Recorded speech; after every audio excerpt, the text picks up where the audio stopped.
Okay, I'm gonna go through the basics of needle pointing. So what you're gonna need is you're gonna need a canvas. You will need some needles, some scissors, embroidery scissors. There's all different kinds and sizes. You'll want a needle threader, some actual threads, or this is what they call a skein. And then if you want something to kind of hold on to your needle while you're not working, you can get a needle minder, but that's totally optional. But to start, what you're gonna need to do is you're going to cut at the top here, and you'll cut just like that, and you're going to unravel here. And then typically people, you want to save this card because it gives you the lot number and color, so that if you run out of threads, you'll know exactly what dye lot it came in, because if you get a different one, you run the risk of it not looking the same throughout your whole piece. But what you'll do is you'll just take your scissors, I would use bigger scissors, and you're just going to cut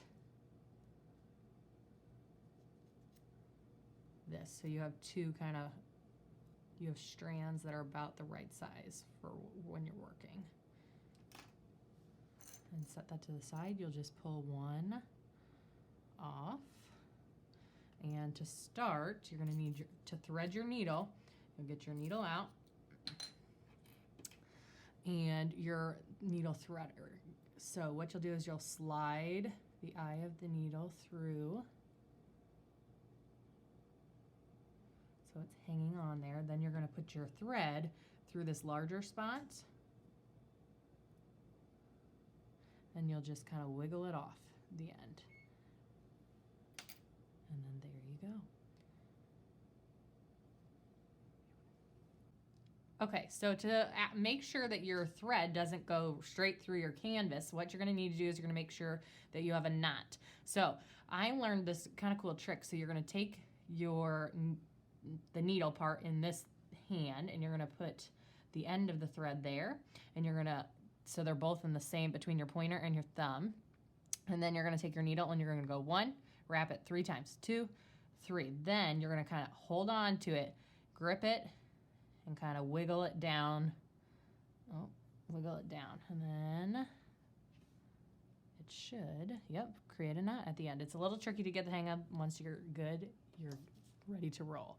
Okay, I'm going to teach you a basic tent stitch, which is a great background stitch. You can use it for anything, honestly. Super easy. So what you would normally do is create a waist knot, which is kind of create a knot over here so that the back looks just as nice as the front, and you would eventually snip it off. I'm going to just teach you how to do a basic tent stitch. So the grid on the canvas is like a grid, and you're going to want to do, I learned, you'll poke your needle up from the bottom, and you are going to make a stitch going on a diagonal. So people like to say go from Texas to Vermont. So kind of on that diagonal, just like you would on the map. So go to Texas, and then you're going to go to Vermont, which is, you're kind of looking at them in a square of 4, and you're going to go to the top, the diagonal right. And you'll bring your needle all the way through. Then you're going to come right to the left of it. And you're going to go bottom left, so Texas. Bring your thread all the way up, and then go back down on Vermont. And you're going to just keep repeating this. And that is your basic tent stitch. When you get to the end of your row, I'll do one more. If you would get to the end of your row, what you would do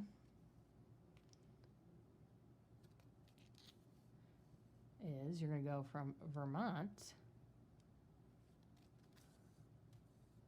to Texas. That way the back of your canvas, and then you'll just kind of go back the other way. So almost zigzagging across the canvas. But if you do it this way, the back of your canvas will be basically all covered, which is what you want. Just like here, you don't want to see any white, because if you do see white, it just won't wear as nicely. And that is the basics of needlepointing.